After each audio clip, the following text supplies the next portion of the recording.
I'm waiting for folks to finish walking in, but I do have some remarks before we get into a special portion of our evening.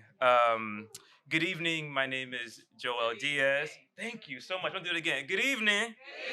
There we go. We're awake, okay? My name is Joel Diaz. I'm the director of programs at the Clifton House. So blessed to be here. It's really magical. Thank you. It's really magical to see you all here. Many of us in this room, I think, have been dreaming of this moment for quite some time. So I just want to sort of shout those folks out. First among them is Sydney Clifton, who's the president and founder of the Clifton House. We also have the Clifton siblings in the front row, so I'm just going to shout them out as well. Gillian Clifton. Woo! We got Graham Clifton. Okay, we got Alexia Clifton in the room. I introduced you to my staff, so I just want to give them a shout out too, but also our dear partners for tonight's event, Kennedy Yenko, a fabulous artist, and the library, thank you. Tabitha, if you're in the room, thank you as well. We also have Camille Bacon and Jupiter Mag representing, so thank you so much. Again, we've sort of been, this dream came about, I want to say, about a year ago at this point, and we sort of kept that dream alive for you to make this sort of event happen. So thank you all for sort of sustaining that lifeline up until this point. The Clifton House at once was and at present is the home of Fred and Lucille Clifton and their 6 children. In 1980, they lost the house to foreclosure, and so began the wind, spanning its 40 years, lifting and carrying their dandelion seeds of their heart until the wind settled. And all along its path left a garden, each one leading back to this home. In 2019, Sydney Clifton and her eye, heart, and horizon of a vision reacquired the home, and like the dandelion seed, she is a parachute, holding the air for safe landing. And in this way, too, she is a lung, extending the breadth of our becoming. And so the Clifton House is a sanctuary to nurture the artist and activist in all of us. We clap for that, we clap for that. With that, I think I also want to take a moment to shout out who's in the room, which sort of is a continuation of all the work that we put in this first year, for a year and a half, to get thus far. And in the room, Alia Bilal, I think she might be in the overflow space, but if you can see me, I want to give you a huge thanks. She was one of our first, she and Sophia Sinclair were our first program ever. And she traveled back from Ohio to be here for this occasion, so I don't want to let that slide. We have also the first 3 poetry or writing instructors that we had. Our first ever was Taylor Johnson, who is here as well. Taylor, thank you. We also had Terry Ellen Cross Davis also lead, which I should note this because I keep getting this remark, who I think I want to say thank you for writing the letters of recommendation for your students in the workshop, because 2, one of them has been accepted to MFA program. And Arnisha, you got some news. You want to shout it out? I'm giving PhD in creative writing. Thank you so much. All right. So thank you, Terry, for guiding them and writing the letter of recommendation. And we also have Zandria Robinson in the room, who taught our creative nonfiction workshop, Listen to the Ancestral. So thank you. I'm trying to think of who else. We have some students in the room. Did I miss anybody else who's taught a workshop or did a program that I did not name? No. But I do want to name Rachel Liza Griffiths in the room as well, because among many of the things that we're doing in the Clifton House is trying to launch the residency program, and she was instrumental in making sure that we could sort of make that happen. Okay, that was the shout out. Okay, I'm looking at my notes. Okay, next thing before I get into this introduction, this work cannot happen without the support of everyone in this room. So I want to call you all in many ways that you can support this organization. You'll notice that we have left sort of palm cards on the entryway into the front room, and there are also some throughout the house. If you need one, let us know. in the back of this card, there are instructions for how you can donate, right? There's visions for what we want to see, want to achieve. We've come a long way. Alia could tell you, when she was first here, I don't think we had the blinds up yet, the portraits weren't up, so we've made progress, but we have a long way to go to see the full vision of this sort of house and program. So there are ways to donate on the back of this. There's a QR code as well. Now, granted, there's going to be large numbers here, and we welcome those numbers. And yet, if that's not where you can donate or contribute, we welcome you to also purchase posters, and I think the staff has them here to show you. There's a poster from the event, a poster of Miss Lucille, a specialty version of one. There you go. And we also have a blue one of the palm card if you need it. And that's on a sliding scale between $10 to $15, right? So that's a way for you to contribute as well. But again, if you have the big bucks and you know people with the big money, let us know, because we need to sort of flourish and sustain ourselves in this way. And then I do want to make note that Greedy Reads, our bookseller for this weekend, they're right now located in the classroom, but they have all of our speakers' books this weekend. And so please visit them, please support them. We support local bookstores. We need them to thrive. You know what's happening in this country. Please help us sustain them. And again, anything else? Oh, and BOA Press, which is one of the presses that Miss Lucille published under, was instrumental in developing a Lucille Clifton bundle. And so I think there's 3 books that you can purchase by scanning a QR code, and it's at a discounted rate. So feel free to purchase that as well, and you can find that at the book table. We are gathered, as you know, for All Our Bones Remember, that's pulled from one of Miss Lucille's poems called Africa. And it goes, home, oh home, the soul of your variety, all of my bones remember. This evening, we are here for a special talk. I'm honored to introduce the 2nd Annual Lucille Clifton Lecture presented by Professor Honorée F. Jeffers.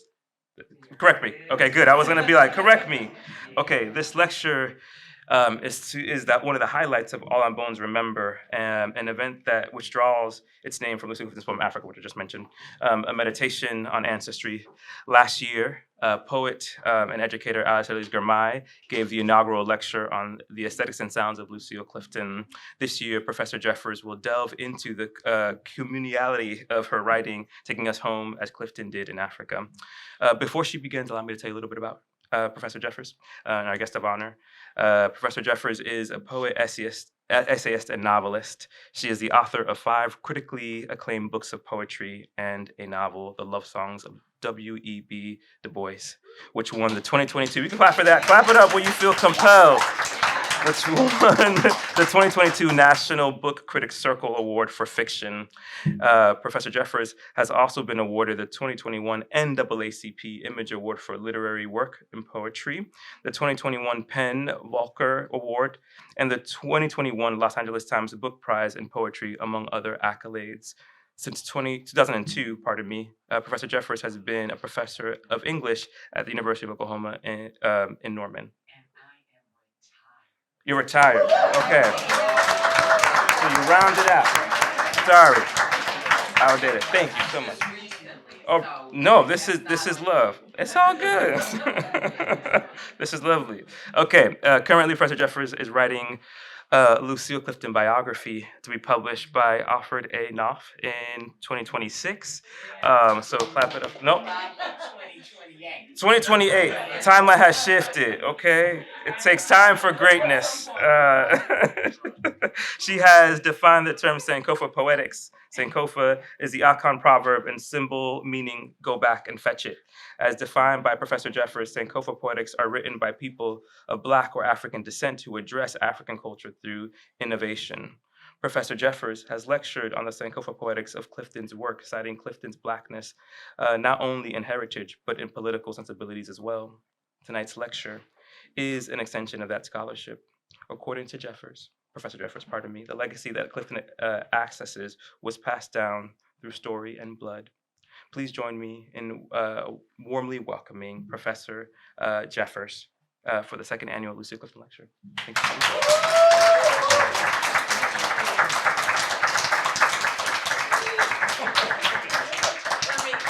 Let me just say, no. This brother has run this like a well-oiled machine. And I'm grateful for your work. I'm grateful for your spirit and your kind. you so much. All right. And before I get started, I want to say this. I had already warned the Clifton kids I was going to do this. Forget the QR code. Open up your purse and your wallet now. $1, $5, $10 before you leave the house. Don't go to Popeyes. Give it to the Clifton house. Okay? Now, for the young folks, the QR code is great. But I'm from the deep south. Okay? And when we have church, we pass the collection plate. All right? So, yeah, Miss Lucille. So the title of my lecture tonight, and I apologize if I just seem like low energy, but this is the third stop on my book tour, and I've gotten over the past 3 days like about 7 hours of sleep. So I'm I apologize, but I'm gonna do my best. Okay. The title of my lecture is called "Real Black People." Lucille Clifton's communal lyric. I have entitled this lecture the way that I have because there are two kinds of presentations here braided together. The first is a formal presentation, and don't be scared, this is in 16-point font because I'm 58 years old, so the font is like real big, right? While the second is a personal recollection. I've done this purposefully because there is both head and heart in the poetry of Lucille Clifton. Some of you may know that I'm writing the biography of Lucille Clifton, and when you're writing about somebody, you don't only do formal research, but you're alert to any tidbits that come your way. Everything is important. While reading the recently published book by Dana A. Williams on Toni Morrison's years as an editor at Random House, Toni at Random, the iconic writer's legendary editorship, I was on the lookout for inside information on Lucille Clifton, for Morrison was once Clifton's editor. I wasn't disappointed. In pages devoted to the fiction writer, novelist, and editor Toni Cade Bambara, also someone edited by Morrison, I came across Clifton's blurb for Bambara's short story collection, Gorilla My Love. Morrison had asked Clifton to endorse the collection, which she enthusiastically did. Instantly, her words struck me. It is so good to be reading about real Black people who are doing what Black people really do. That is dealing with life. She has captured it all, how we really talk, how we really are, and done it with both love and respect. I laughed until I cried, then laughed again. I loved it. She must love us very much. I think about realness when I think about Miss Lucille, how she taught me that a poet didn't have to put on airs to be brilliant. You could be and bring your authentic self because real Black people are brilliant. Real Black people are profound. Let me say that I don't seek an essentialist definition of Blackness as it relates to Lucille Clifton. I'm not here to talk about what is and what ain't Black. What I believe, and I move back and forth between Miss Lucille and Lucille Clifton or Clifton. And one thing is, when you hear her referred to as Miss Lucille, that is because of me, okay? When I first met her, people were calling her Lucille. I'm from the Deep South. We don't do that, okay? So I started calling her Miss Lucille. And then later when she would introduce herself at Cave Canem, she would say, I miss Lucille, okay? So that's because of me, all right? So what I believe Clifton was referring to in her blurb of Bambara's story collection is the lack of political dogma or an insistence on a litmus test for Blackness. As Clifton puts it, Bambara depicted African Americans dealing with life. These folks didn't spout long, incomprehensible diatribes. These were the kinds of Black folks who resided next door to us, whom we encountered in majority Black classrooms, the grocery store, maybe even in church, the kinds of Black folks that Clifton herself wrote about. So now I will move into the formal presentation of her poetry before I move into the informal recollection. There are those who look at Lucille Clifton's poetry as rising above what we call race. When you boil down the way race is used in this country and in criticism of African American literature, it really means not white. You don't have to label a white person's race in literature because white is the default, the normative identity. A person who doesn't call out a fictional character or a poetic speaker as white isn't writing about race. We who have a race are DEI. We are assumed to be less than. Thus, white is not a race, it is an aspiration, implying that those of us tainted with color may well transcend those petty concerns of heritage, history, law, and the trauma enacted upon us, and live and write about a so-called universal experience. Yet there's a difference, at least I believe there is, between writing about race and writing about real Black people. Again, there is no essentialist definition of what real means, except real means flesh and blood and not nebulous concepts. And there are those of us who were grateful that Lucille Clifton didn't pay any attention to the notion of universal, but rather our shared humanity. And when she wrote about real Black people, pointing us to Blackness throughout the diaspora, Blackness both here in these United States and across the water to our ancestral home of Africa, that humanity was present. Here, I'm going to ad-lib here. Many people did not know that Lucille Clifton translated African poets, okay? She translated Senghor's Femme Nue, Femme Noire, right? People look at this woman as not complex.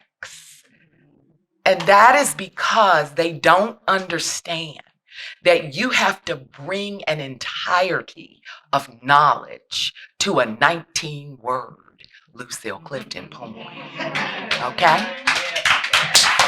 I invented a whole poetic to describe that theme of Africa in Lucille Clifton's poetry. I called it the Sankofa poetic. Sankofa means go back and fetch it. However, because I've already published and taught a seminar about Clifton's Sankofa poetic today, I'd like to talk about another literary theory I invented, which addresses another aspect of Clifton's Blackness, the communal lyric as found in her poetry.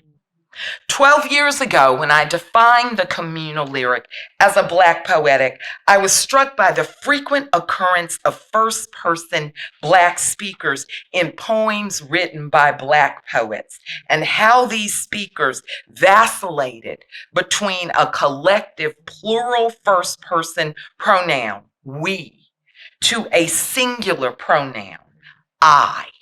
Sometimes that we was stated outright, and sometimes that we was implied. Nevertheless, the speaker remained a righteous speaker of moral authority, standing as a frontal representative of Black American Africana communities in the background. And by Africana, I mean both localized African America as well as the global diaspora. In so doing, the author of a communal lyric must rely on Africana allusions, cultural, historical, that the reader doesn't necessarily have to absorb to enjoy the poem. However, the full impact of the poem does rely on the apprehension of those elusive codes embedded in the poem. As background, a very early example of the Black communal lyric is Phyllis Wheatley Peters. That's what we call her now. We do not call her Phyllis Wheatley. We call her Phyllis Wheatley Peters.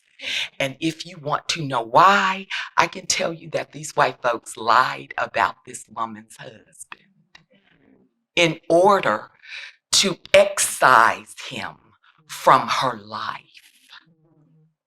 I can give you the whole bibliography, okay? So it's Phyllis Wheatley Peters, okay? To the Right Honorable William, the Earl of Dartmouth, and this is found in her 1773 notes on various subjects, poems on various subjects, religious and moral. A section of this poem reads, and this is the poem no one ever talks about.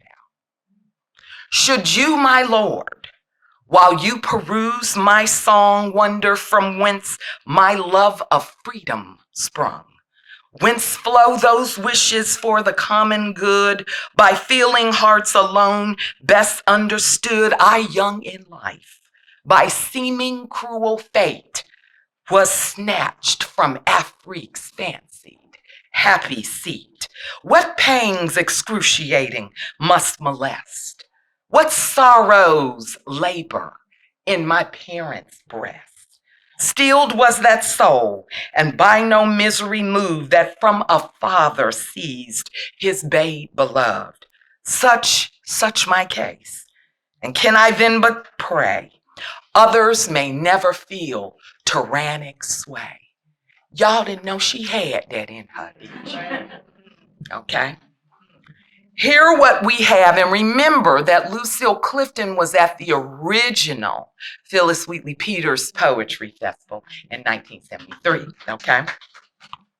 Here what we have is Wheatley Peters' first person testimony, but one which alludes to the collective experience of, even at that time, millions of other Africans taken from their natal lands and families sold into slavery and forced across the Middle Passage.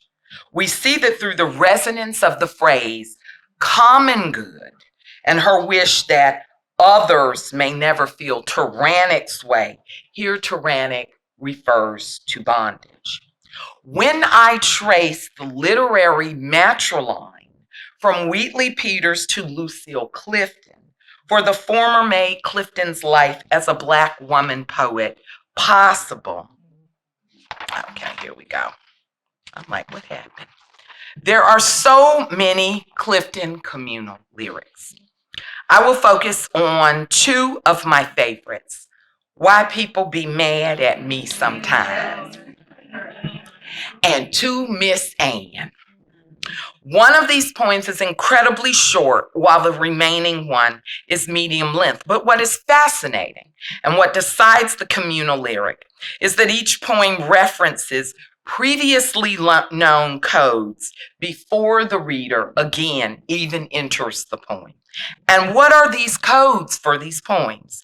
For those of us familiar with the history of slavery and white supremacist exploitation of African Americans, these codes are easily knowable.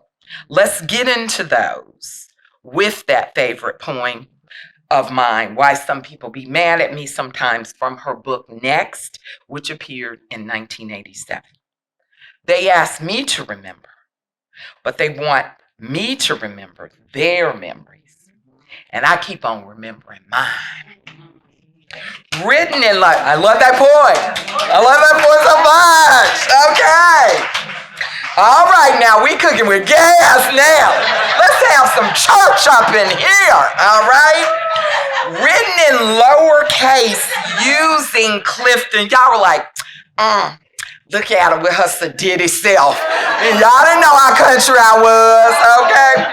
Written in lowercase using Clifton's trademark direct address and comprised of 4 lines and only 19 words, this poem uses Clifton's standard brilliant layering of allusion.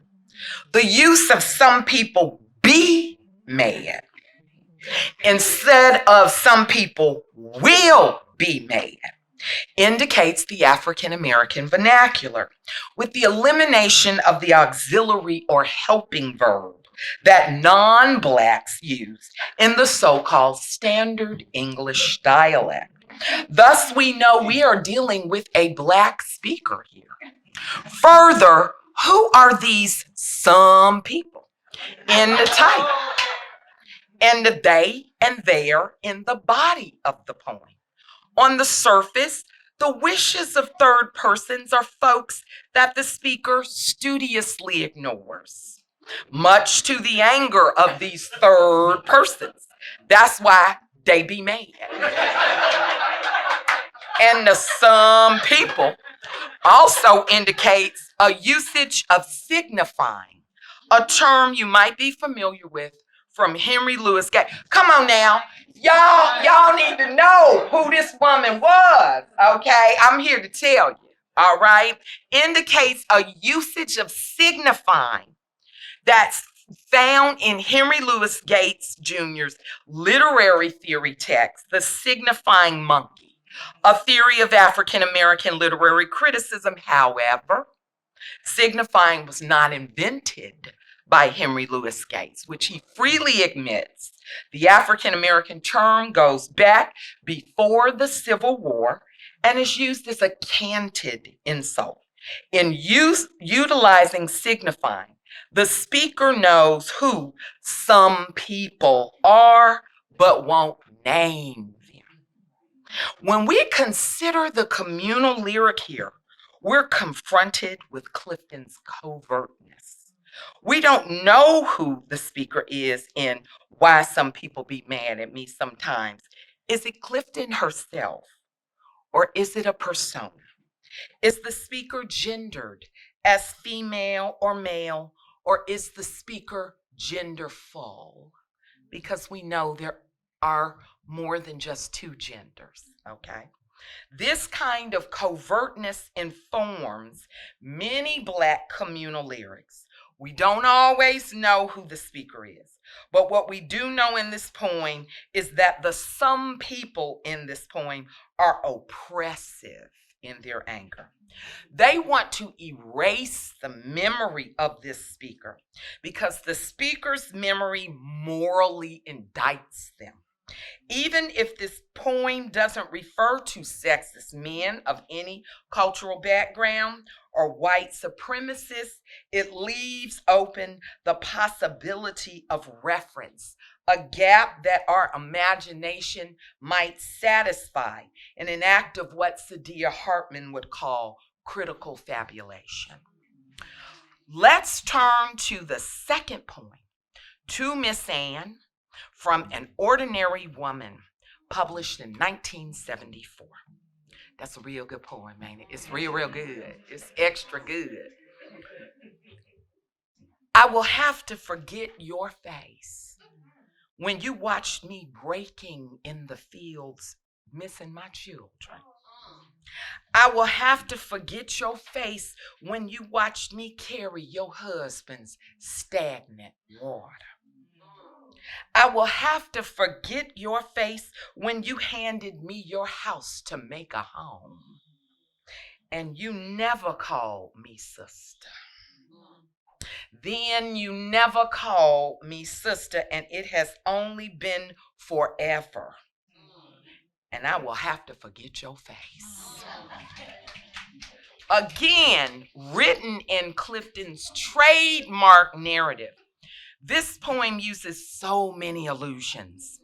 As with Why Some People Be Mad at Me Sometime, Clifton obviously refers to the experiences of African Americans, this time not through the Black vernacular, but rather through a Black colloquialism. The Miss Anne in the poem refers to the mistresses of enslaved Black people before the Civil War, and in the Jim Crow era, a Ms. Anne is a white woman who employed Black women as domestics and condescended to, as well as probably underpaid those Black women. To place this in contemporary context, Becky and Karen of the 21st century would be the current version of Miss Anne. This poem initially seems situated in slavery. As we make our way through this poem, there are several historically resonant moments. You Watched Me Breaking in the Fields refers to the unpaid, brutal work of enslaved African Americans of all genders. But it's the next line where the speaker recalls missing my children.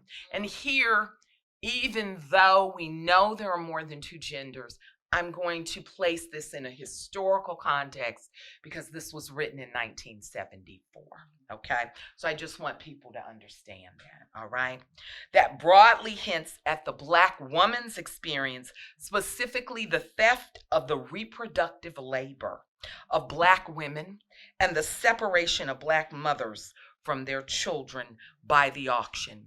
And just as a contemporary note, when we think of that poor sister in Georgia whose body was kept alive while they waited for the baby to come to term, this is a direct line from slavery, okay? All right? So,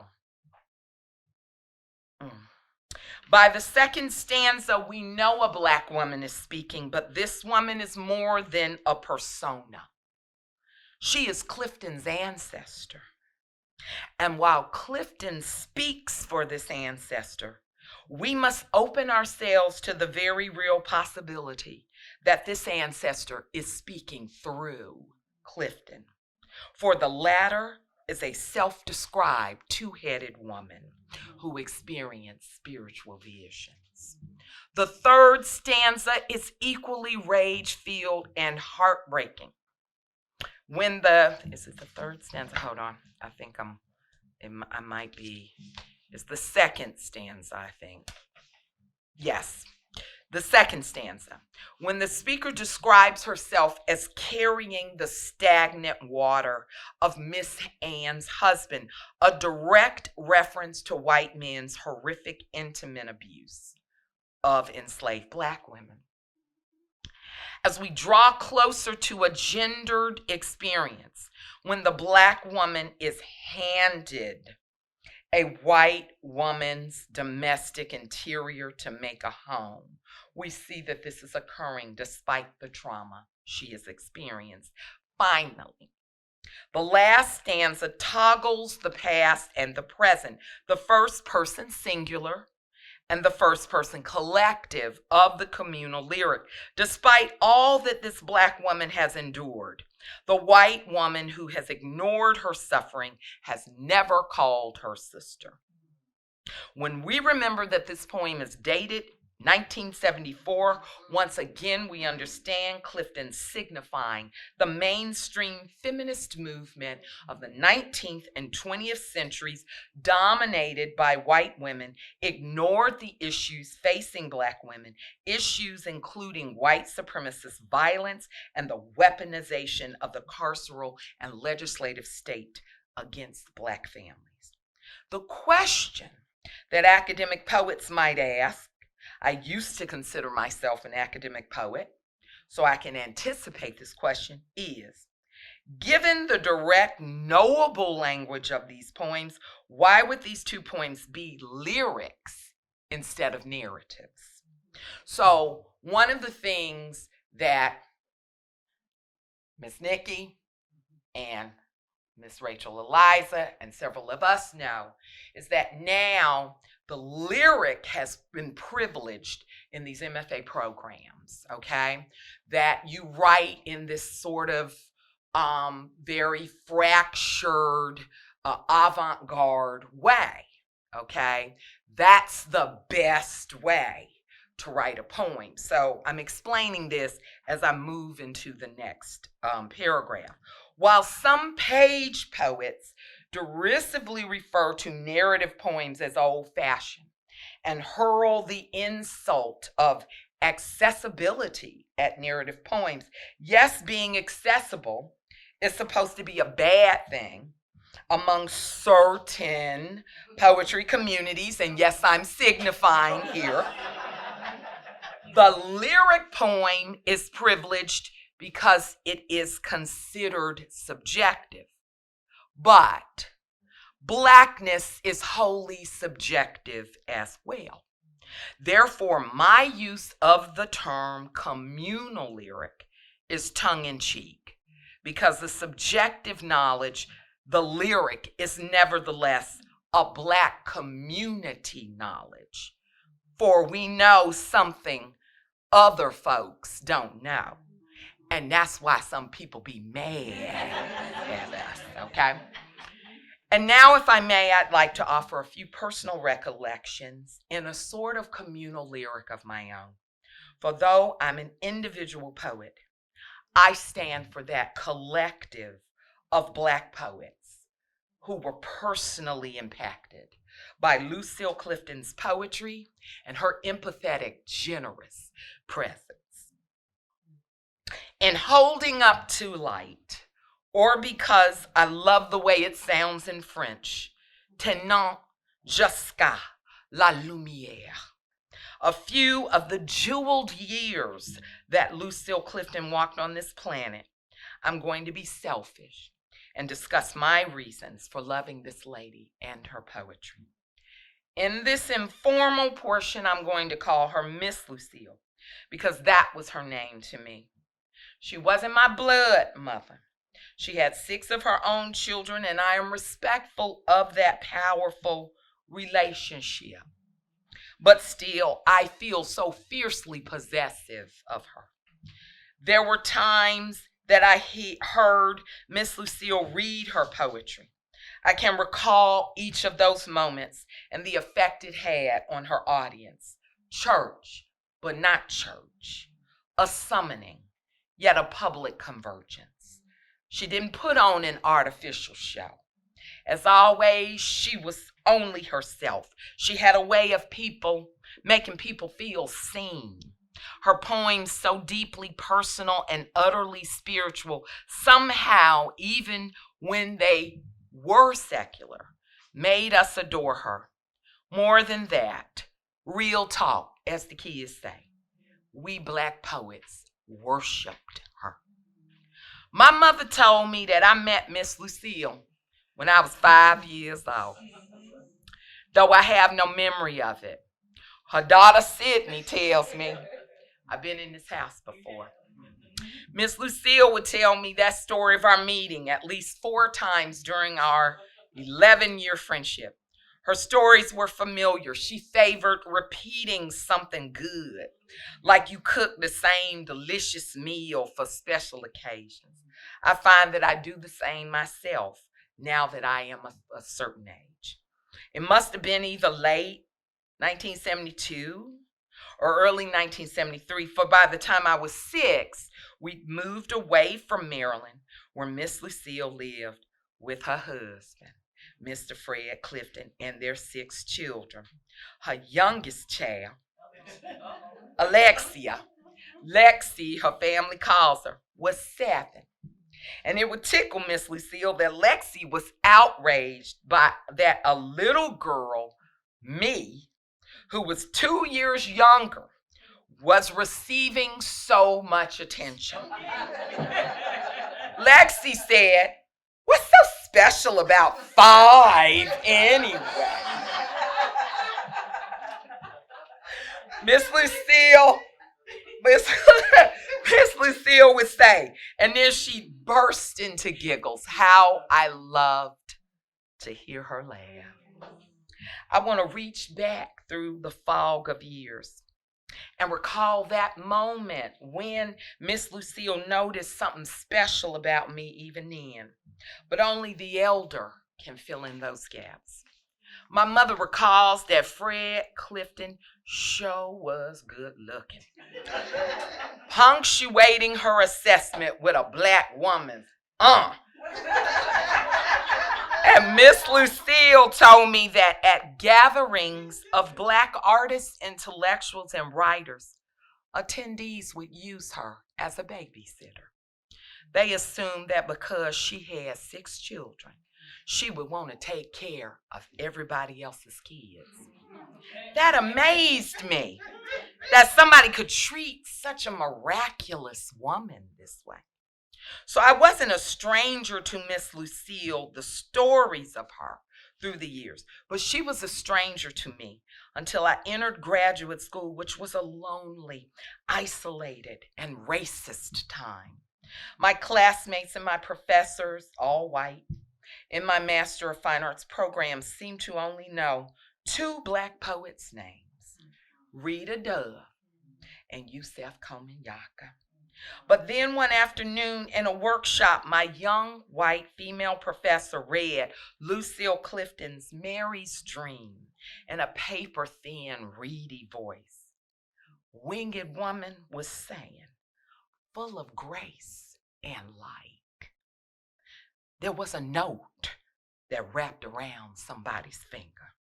There was a plucking inside me, something like a memory. But I didn't understand what was happening, not then. But some of my loneliness fell away, and I started looking for the poems of Lucille Clifton. I didn't remember meeting her as a little girl, but now looking back with woman knowledge, I understand that my search for her was spurred on from long before. My spirit, if not my mind, had gifted me these traces when I most needed them. At least that's what I want to believe. I want to insist that I'd known her and wanted to know her again, this woman with a voice of such authority and yet tenderness. Then it was 1998, and I was in my 3rd year of Cave Canem, a poetry workshop retreat established by Toy Derricott and Cornelius Eady exclusively for black poets. Don't get excited. They had been mean to me, and I almost didn't come back. But I heard that the great Lucille Clifton was going to be there, along with Michael S. Harper, Sonia Sanchez, and Eugenia Collier. I was like, I'm going to be there. And let me tell you something. I drove my 1994 Nissan Sentra. No cell phone. And that car put me down by the side of the road, driving from Tennessee to Esopus, New York twice. But I made it there. On that bridge. You know what I'm saying? Okay. I made it there. Okay. I was a very immature 31. What we call a hot mess these days. But even I knew there would be a historic gathering, and I loved Mount St. Alphonsus, the former Catholic monastery, where the retreat took place in my 1st, 2nd, and 3rd fellowship years. When I saw the woman I would call Miss Lucille in the hallway of the retreat building, I was confused. I had been so afraid of her. Surely the woman I had encountered on the page, and someone who in many ways saved my life during my 3 years of graduate school, literally, along with other women writers like Alice Walker. Surely she would be imposing. I had slept with her poems lying beside me in my bed. I had placed these poems on an emotional pedestal, repeating them to myself when the white supremacist bullying that I'd encountered in graduate school threatened to overwhelm me and drive me into suicide. For every moment of my life, there was a Lucille Clifton poem to guide me. Yet the lady herself was so kind, so warm, and very few people had been kind to me. I had been covered with a years-long fog of depression and self-doubt. That year was the first time that I heard Miss Lucille read in person, and the memory of that reading can still bring me to tears. Before that reading, no one had written down a biography of her. So someone in the room, an older than me Black woman, hopped up and gave an impromptu yet beautiful introduction. Then Miss Lucille stood in front of the podium in that small conference room, so unassuming, until she began to read. And that familiar chord of moral authority thrummed. In an instant, I loved her. I rocked in my chair, overcome by emotion. I felt foolish in my weeping until I looked around the room and saw that everybody else was crying too. The toughest of hard rock men were covering their mouths to keep the exhortations from spilling over. Several others whispered yes and uh-huh, and that's right, a familiar cultural call and response. This poet, Miss Lucille, she was a gathering of the ancestors, the old dead ones telling us new living ones. She was a benediction. She was a flesh and blood cathedral. She was a word snatched from a sacred book we'd been searching for over the years, one we'd never read, but nevertheless, we knew existed. And there was relief. This poetry reading was our proof. Then it was 1999, and Miss Lucille chose my book for the Stan and Tom Wick Prize from the Kent State University Press.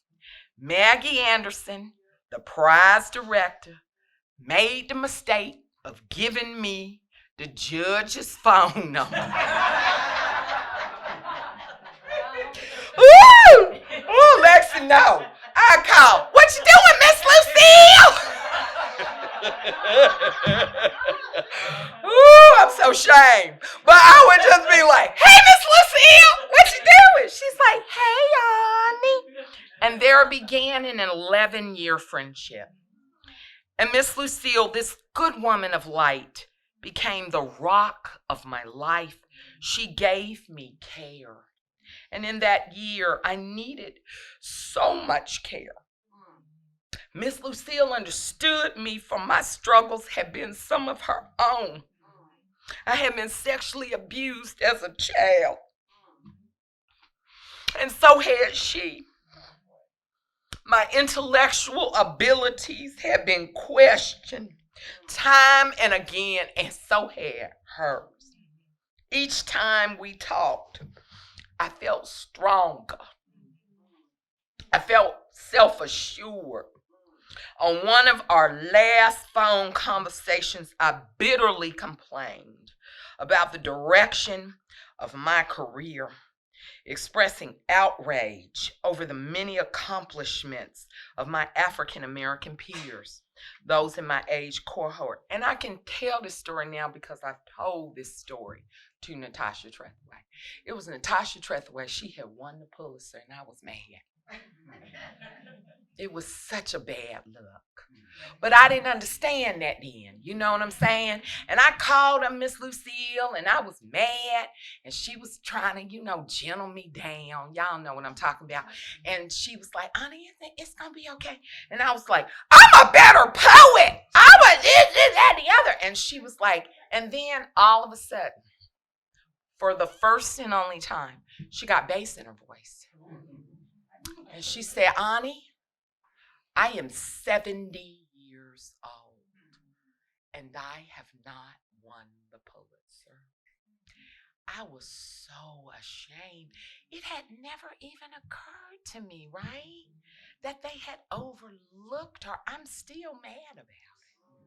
I'm still angry about it. And so, more than a decade later,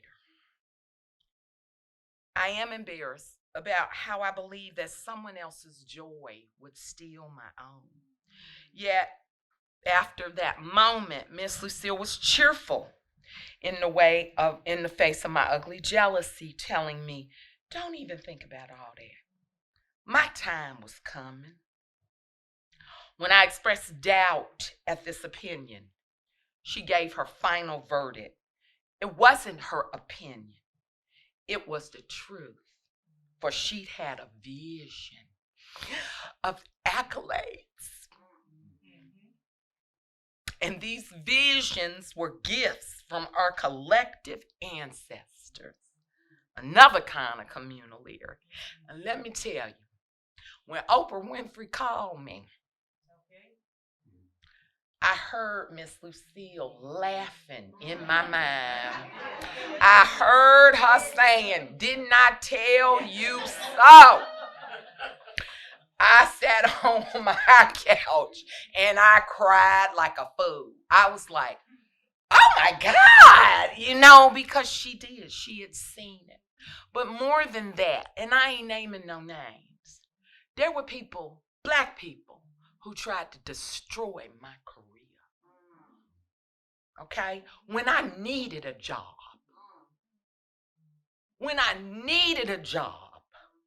And then I would go places and white folks would walk up to me and they say, you're Ani Jeffers. Lucille says, you're brilliant. Lucille says. So she had this kind of quiet way of counteracting those people. And I know I'm not the only one she did that for. I know I'm not. So I kept my peace. Because from past experiences, this is from the phone conversation we were having, I knew it wasn't wise to challenge the visions of Lucille Clifton. Because I remember I swore that Natasha was going to be the inaugural poet for Barack Obama. And she said, no, it's going to be Elizabeth. And I said, no, Miss Lucille, I had a vision. Natasha was standing next to Barack Obama. And she said, okay. And then when Elizabeth I was like, Miss Lucille. And she said, well, honey, my roots are just a little bit stronger. So I'm going to wrap this up, y'all. Miss Lucille is an ancestor now. She passed away in 2010, leaving her blood children bereft, and the rest of her spiritual kin bewildered. We all continue to grieve her going. Yet I think of her as a living person. That was a sign. She does that. For she comes to me in dreams and signs. Sometimes I even hear her voice in waking moments. She still gives me wisdom because I was real tired and she helped me write this presentation. Thank y'all so much.